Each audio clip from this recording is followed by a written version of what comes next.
20세기의 신학자요 정치 사상가인 라인홀드 니버는 이런 고백을 했습니다. 하나님, 제가 변화시킬 수 없는 것이라면 그것을 받아들일 수 있는 평온한 마음을 주옵소서. 그러나 제가 변화시킬 수 있는 것이라면 용기를 주시고 담대한 마음을 저에게 주시옵소서 라고 하는 고백입니다. 우리는 변화시킬 수 있는 것이 있고 변화시킬 수 없는 것이 있습니다. 농부가 겨울이 싫다고 가을이 오게 할 수는 없습니다. 농부의 지혜는 뭡니까? 다가오는 계절의 변화를 알고 그 계절을 대처하고 준비하는 것, 이게 농부의 지혜입니다. 인생도 마찬가지입니다. 시작과 끝을 우리 마음대로 조정을 하거나 연기할 수가 없습니다. 이것은 하나님의 주권에 있기 때문입니다. 여러분, 인생의 끝이 온다고 원망을 하고 분노하고 절망하는 것은 어리석은 거예요. 이 생명체를 가진 것은 이 땅에서 영원한 게 아무것도 없습니다. 여러분, 올 한 해도 벌써 저물어 갑니다. 결산의 시간이 다가옵니다. 세월이 정말 빠릅니다. 우리가 세월을 놓치지 않고 사는 것을 지혜라고 말합니다. 같은 시간을 살면서도 시간에 늘 쫓기는 사람과 또 시간을 다스리는 사람이 있습니다. 별로 영양가도 없이 늘 분주하게 사는 사람이 있어요. 시간의 우선순위를 정하고 적당한 거절이 필요한 겁니다. 모든 것을 다 만족시킬 수는 없습니다. 그래서 시간을 다스리고 지배할 줄 아는 사람이 인생을 지배할 줄 아는 사람이다 라고 합니다. 그렇습니다. 시간을 양이 아니라 질로 사용하는 것이 지혜예요. 응급 환자의 5분이라고 하는 시간은 보통 다른 사람들의 100시간보다 소중한 시간이에요. 그 5분이 삶과 죽음의 갈림길에 있을 수 있기 때문인 겁니다. 여러분, 시간은 매일 누구에게나 공짜로 다 주어졌어요. 그러나 이걸 돈으로 환산할 수 없을 만큼 값진 거예요. 우리는 최선을 다해서 나에게 주어진 시간을 잘 사용해야 됩니다. 시간은 사용하라고 주신 거예요. 한 번 지나간 시간은 우리에게 영원히 다시 돌아오지 않습니다. 그러므로 시간을 아껴야 돼요. 그것을 세월을 아끼라고 그랬습니다. 시간은 곧 생명입니다. 시간의 낭비는 곧 생명의 낭비가 되는 거예요. 여러분, 세월을 놓치지 않는 것이 지혜입니다. 오늘 말씀은 성도의 지혜가 무엇인가 라고 하는 것을 사도 바울의 고백입니다.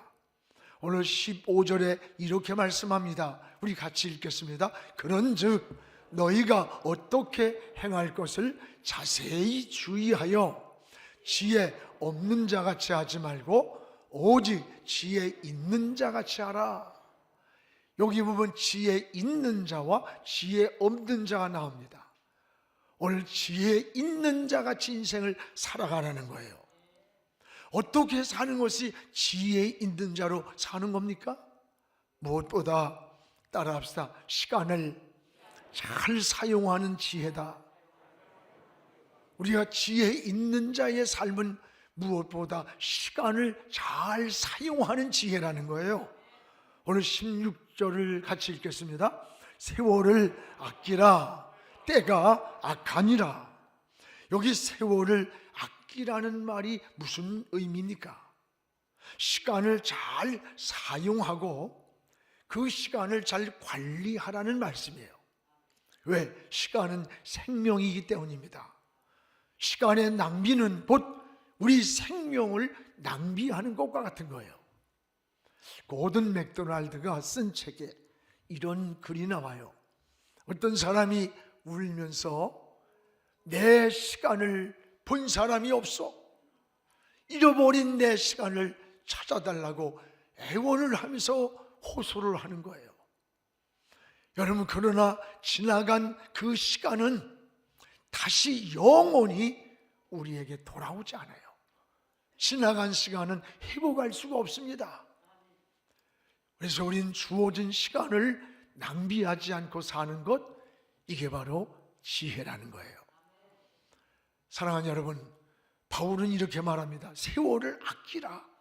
아끼란 말은 시간을 잘 사용하고 시간을 잘 관리하라는 거예요. 여러분, 잃어버린 물건은 혹 다시 찾을 수 있을지 모릅니다. 그러나 한 번 지나간 우리에게 주어진 세월 시간은 영원히 우리에게 돌아오지 않습니다. 여러분, 또 하나는 시간을 아끼라는 말은 기회를 포착, 기회를 놓치지 말라, 이런 말이에요. 학생도 부모들이 공부하라고 하는 게 참 듣기 싫고 정말 귀찮아요. 그러나 학생에게 공부하라고 부모들이 하는 건 아직 그 학생이 공부할 수 있는 기회, 때가 있기 때문에 그런 거예요. 나이가 80이 넘은 어른한테 공부하세요, 공부하세요, 그럽니까? 나도 만나면 건강이 어떠세요? 건강하세요, 건강 조심하셔야지. 이미 그 시절이 지나갔다고 하는 거예요. 여러분, 젊을 때는 시간이 빠르다고 하는 걸 정말 못 느껴요. 그러나 연세가 들수록 이 세월이 얼마나 빠른가를 알게 됩니다. 사람이 50이 넘으면 그때부터 이 세월이 태풍처럼 휙휙 지나가는 걸 느낀대요. 50부터. 근데 60이 넘으면 태풍 정도가 아니라 2, 4, 6, 8 2년씩 막 건너뛰어서 나간대요, 세월이. 70이 넘으면 그것도 문제가 아니야. 3, 6, 9 3년씩 막 그걸로서 빨리 지나가듯 가버린대요. 그런데 이러다 보면 80이 넘으면 사람들이 아유, 이제 가셔도 되겠구만. 그런데 그러면요, 80 넘으신 어른들한테 물어보세요. 그 80 살아온 세월이 엊그제 같은 세월이, 엊그제라는 거예요. 전에 우리 교회 이재순 권사님이 계셨어요. 90 몇 살까지 장수하셨는데 내가 권사님 시집 올 때 생각나요? 그랬더니 아이고 목사님 엊그제예요, 엊그제.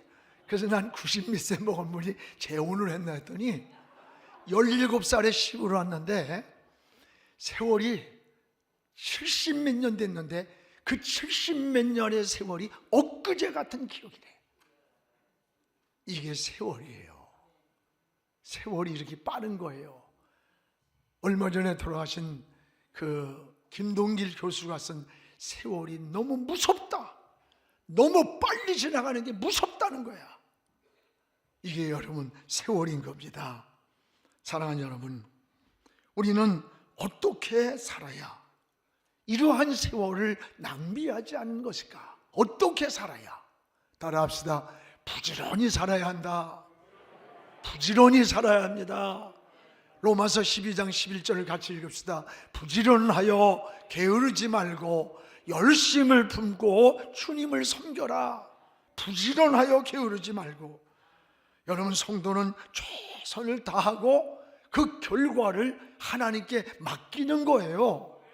최선을 다하지 않고 게으르게 살면서 혹시라도 하는 불로소득을 기다린다면 그건 신앙의 방법이 아닌 겁니다.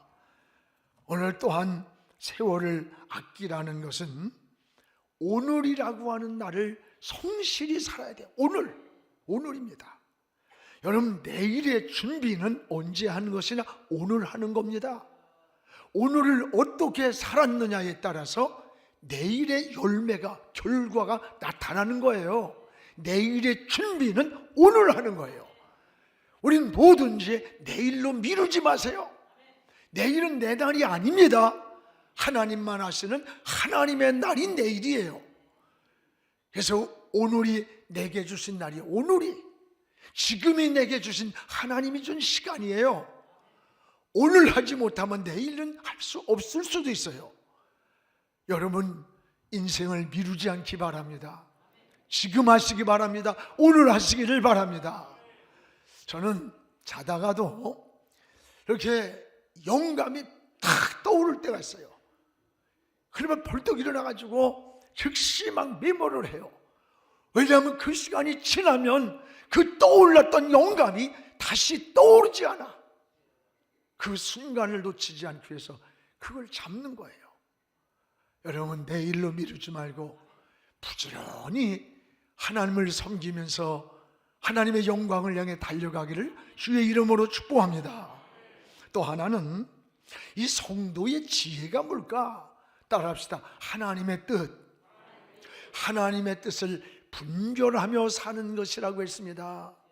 오늘 17절을 같이 읽겠습니다. 그러므로 어리석은 자가 되지 말고 오직 주의 뜻이 무엇인가 이해하라. 어리석은 자 되지 말고 오직 주님의 뜻이 무엇인가를 이해하라. 그러면 어리석은 자란 누굽니까? 어떤 사람입니까? 하나님의 뜻을 분별하지를 못하고 방향을 잃고 목적을 잃고 살아가는 사람을 어리석은 사람이라 했어요. 여러분, 세상에는 사람의 뜻도 있고 하나님의 뜻도 있습니다. 육에 속한 뜻도 있고 영에 속한 뜻도 있어요. 오늘 하나님의 뜻대로 사는 것이 은혜요 축복이라고 말합니다. 우리가 기도를 해도 하나님의 뜻에 맞아야 응답이 오는 거예요. 예수님의 겟세마네 기도를 보세요. 땀방울이 핏방울이 되도록 하나님께 기도를 해요. 근데 주님이 마지막 기도의 결론이 뭐라 그랬어요? 아버지, 내 뜻대로 하지 말고 아버지의 뜻대로 되기 원합니다. 이게 기도의 모델이에요. 육신을 입고 오신 주님이 십자가 지는 게 너무 고통스러워서 할 수 있으면 십자가를 피하게 해달라는 거예요. 그러나 내가 원하는 대로 하지 말고 아버지가 원하는 대로 되기를 원한다. 이게 기도였습니다. 오늘 사랑하는 여러분, TV를 볼 때 TV 채널을 맞춰야 원하는 화면이 나오는 거예요. 성도는 먼저 하나님의 뜻에 맞아야 응답이 오고 영적 교통이 이루어지는 겁니다. 아무 채널이 아니에요. 하나님의 정해진 채널에다가 맞춰야 되는 거예요. 하나님께 주파수를 맞추는 것이 바로 지혜요 은혜라는 것을 기억하시기를 바랍니다. 달날을 향해서 쏘아 올린 로켓가 궤도를 빗나갔다? 과감하게 그 궤도를 수정해야 되는 거예요. 지금까지 여러분 어떻게 인생을 살아왔습니까? 이제 여러분 하나님을 먼저 생각하십시오. 하나님의 뜻을 먼저 구하고 기도하시기 바랍니다. 하나님이 지혜를 주십니다. 영감을 주시고 바로 은혜를 주시는 거예요. 대개 그리스도인들이 하나님을 섬기면서도 이기적인 자기 생각에 함몰이 돼요. 그래서 자기 생각에 딱 고정해 놓고 여기다가 맞춰달라고 그래. 맞춰달라고. 이걸 분별력을 잃어버리는 겁니다. 굉장히 위험한 신앙이에요. 지혜라는 말은 구약에 호크마라고 하는데, 호크마란 말은 분별력, 통찰력이에요. 우리가 하나님의 뜻을 못 찾을 때 분별력이 없는 거예요. 통찰력이 없는 거예요. 그리고 이 원수마귀는 하나님의 뜻을 우리가 벗어날 때 이 분별력을 혼돈시키는 거예요. 어둡게 만드는 거예요. 여러분, 발람이 그러했습니다. 그는 선지자였지만 물욕에 눈이 어두웠어요. 자기 백성을 저주하러 가는 거예요. 분별을 잃어버렸어. 그때 그 가는 길에 당나귀가 앞을 막고 있는 천사를 봤어요. 칼을 들고 죽이려고 하는. 그러니까 이 당나귀가 멈추니까 이 주인 발람이 당나귀를 막 때리는 거야. 가라고. 그러니까 이 당나귀가 벽에다가 막 비벼버리는 거야. 이 발람이 다리를 다쳤어요. 막 그러니까 칼을 뽑아서 죽이려고 하는 순간에 발람의 눈을 열어서 하나님이 보니까 지금 화용검을 들고 천사가 지나가기만 하면 죽이려고 기다리고 있는 걸 봤어요. 여러분, 하나님을 떠날 때 미물의 짐승만도 못한 게 인간이라는 거예요. 짐승은 눈에도 눈이 열렸는데 발람은 선지자인데 눈이 어두웠어요. 하나님을 떠나면 인간은 분별력을 잃어요. 통찰력을 잃어요. 미물의 짐승만도 못한 인간이 된다는 거예요.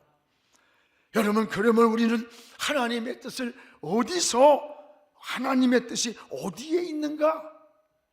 많은 사람들이 궁금해하고 하나님의 뜻을 찾아요? 간단합니다. 따라합시다. 먼저 하나님을 생각하는 것이다. 하나님의 뜻은 먼저 하나님을 생각하는 데 있습니다. 여러분이 무슨 길을 가든지 결정을 하든 선택하든 하나님을 생각하세요. 내가 결정하는 일이 하나님이 기뻐하는 일인가? 내가 가고자 하는 이 길이 하나님이 좋아하시는 길일까? 하나님이 원하는 것일까? 하나님을 생각하십시오. 거기에 하나님의 뜻을 분별하는 지혜를 얻게 되는 거예요. 이게 하나님의 은혜인 것입니다. 예수라면 어떻게 하실까? 라고 하는 고전은 영원한 베스트셀러입니다. 거기 보면 우리가 어떤 행동을 하기 전에, 어떤 결정을 하기 전에 항상 주님을 생각하는 거예요. 주님 같으면 이럴 때 어떻게 결정하실까? 주님은 이럴 때 어떻게 선택하실까? 주님 같으면 이런 자리에 앉아 있을까? 주님 같으면 이런 길을 걸어갈까? 먼저 주님을 생각하면 주님의 뜻이 보여져요. 하나님의 뜻을 알게 되는 거예요. 그래서 여러분, 마태복음 6장 33절 우리 같이 읽읍시다. 너희는 먼저 그의 나라와 그의 의를 구하라. 그리하면 이 모든 것을 너희에게 더하시리라. 여기에서 먼저라고 하는 단어를 주목하시기 바랍니다. 우린 많은 것이 아니에요. 양이 아니에요. 우선순위가 중요해요. 우린 먼저요, 먼저 하나님의 나라, 하나님의 의, 믿음으로 살기를 구하라는 거예요. 그리하면 이 구절에 앞서서 무엇을 먹을까 마실까 입을까라는 의식주 문제가 나와요. 이 의식주의 문제가 필요 없는 것이 아니라 주님은 다 알고 있어요, 필요한 것을. 그러나 먼저 하나님의 나라를 구하고 믿음으로 살아가라. 먼저 하나님을 생각하고 먼저 주님을 생각하라. 그리하면 이 모든 것을 너희에게 더하시리라. 주시겠다는 약속인 겁니다. 그렇습니다. 먼저가 하나님이 되시기를 주의 이름으로 축복합니다. 오늘 사랑하는 여러분, 하나님의 뜻을 무엇으로 알 수가 있습니까? 여러분이 하나님이 먼저가 되십시오. 주님을 먼저 생각하십시오. 주님 같으면 어떻게 할까? 어떻게 선택하고 어떻게 결정하고 어떻게 길을 갈까? 주님 같은 이런 장소에 올까? 주님 같은 이런 곳에 갈까? 주님 같은 이런 짓 할까? 내 모든 삶의 우선순위를 주님께 맞추고 주님을 먼저 생각할 때 하나님의 뜻을 알게 되고 분별력 있는 지혜를 얻는다는 거예요. 이게 오늘 너희는 어리석은 자가 되지 말고 하나님의 뜻이 무엇인가 이해하라. 하나님의 뜻이 무엇인가를 이해하라. 이게 오늘 에베소 성도들에게 바울이 권면하는 말씀이에요. 또 하나는 성도의 지혜는 따라합시다. 성령 충만함을 사모하는 거다. 우리가 늘 자나깨나 성령으로 충만하기를 기도해야 돼요. 오늘 18절을 같이 읽겠습니다. 술 취하지 말라. 이는 방탕한 것이니 오직 성령으로 충만함을 받으라. 여기 술 취하지 말라. 이게 방탕한 거다. 그럼 어떻게 사냐? 방탕이 뭐예요? 목적을 잃어버린 거예요. 방향을 잃고 되는 대로 사는 거예요. 우리가 방향을 잃고 술 취한 자의 삶과 성령 충만한 자의 삶을 이걸 갖다가 쪽을 한 구절 안에 줬어요. 술 취함이 뭘까? 세상에 취해 사는 거예요. 방향을 잃어버리고 목적을 잃어버린 거야. 세상에 취해서 살지 말고 성령의 충만함을 받아서 성령의 인도를 받으며 살라는 거예요. 여러분, 그러면 성령 충만은 뭘까? 우리 구원받은 그리스도인들에게 이 세상을 이기고 죄를 이기고 나를 이기고 환경을 이길 수 있는 힘, 이 힘을 공급받는 게 성령의 능력이에요. 그리고 예수님은 저 하나님의 나라가는 길입니다. 예수님을 통하지 않고는 천국까지 가는 길이 없어요. 근데 그 길에 중요한 것은 안내자가 있어야 돼. 우리가 저 천국까지 가는 그 길에 성령이 안내를 해주는 거예요. 유혹이 올 때, 넘어질 때, 지칠 때 일으켜주고 세워주고 길을 인도해서 천국까지 안내하는 자가 바로 성령이신 거예요. 오늘 사랑하는 여러분, 성령은 지정의 인격을 가지고 계십니다. 그래서 성령은 책망도 하시고 기뻐도 하시고 근심도 하시고 깨우쳐주기도 하고 위로도 해주시고, 때로는 우리가 무엇을 기도할지 모를 때에 나를 위해 대신 중보기도도 해주시는 거예요. 그래서 로마서 8장 26절에 이렇게 말씀합니다. 우리 같이 읽겠습니다. 성령도 우리의 연약함을 도우시나니 우리는 마땅히 기도할 바를 알지 못하나 오직 성령이 말할 수 없는 탄식으로 우리를 위하여 친히 간구하시느니라. 성령도 우리의 연약함을 아시고 마땅히 기도해야 되는데 너무 낙심이 되고 절망이 되고 충격을 받아 무엇을 기도하지 뭘 할지 모를 때에 성령이 우리 안에서 막 탄식을 하면서 우리를 위해 대신 기도해 준다는 거예요. 누군가 나를 위해 기도해 주는 분이 바로 성령인 거예요. 그러면 우리가 성령 충만할 때에 나타나는 그 증거는 무엇일까? 우리가 성령이 충만할 때 나타나는 증거는 무엇이냐? 하나님의 영으로 충만해지는 거예요. 하나님이 내 안에, 하나님의 영이 나를 지배하고 내가 주인이던 생활이 하나님이 주인이 되는 거예요. 그래서 에베소 5장 19절에 이렇게 말씀합니다. 시와 찬송과 신령한 노래들로 서로 화답하며 너희의 마음으로 주께 노래하며 찬송하라. 시와 찬송과 신령한 노래들로 하나님을 찬양하고 화답하고 이 기쁨, 이 은혜, 이 감격이 충만한 마음, 이게 성령 충만한 사람, 하나님의 영이 나를 지배한 사람의 증거라는 거예요. 또 하나는 성령이 충만할 때 따라합시다. 소유 개념이 바뀐다. 이 소유의 개념이 바뀌는 거예요. 사도행전 4장 32절에 초대교회의 모습을 보여줍니다. 우리 같이 읽읍시다. 믿는 무리가 한 마음과 한 뜻이 되어 모든 물건을 서로 통용하고 자기 재물을 조금이라도 자기 것이라 하는 이가 하나도 없더라. 여기 보니까 모든 물건을 서로 통용하고 자기 재물을 조금이라도 자기 것이라고 하는 사람이 없더라. 언제 그랬습니까? 오순절에 은혜를 받은 초대교회 성도들이에요. 조금도 내 것이라 하는 자가 없더라. 이게 여러분 뭡니까? 청지기 신앙이에요. 청지기 신앙. 사랑하는 여러분, 청지기 신앙, 내 것이라는 소유 개념이 하나님의 것이라는 청지기 개념으로 바뀌었어요. 그렇습니다. 여러분, 시간도 내 것 아닙니다. 건강도 내 거 아니에요. 내 것이면 왜 병이 들어? 생명도 내 거 아니에요. 내 것이면 왜 죽어요? 천년만년 살지. 내 것이 하나도 없습니다. 하나님의 것입니다. 여러분, 하나님의 것을 우린 관리하는 청직이라고 하는 거예요. 내가 주인이 아니라 하나님이 주인인 거예요. 은혜를 깨닫고 보면요, 이 작은 것 하나하나가 정말 감사해요.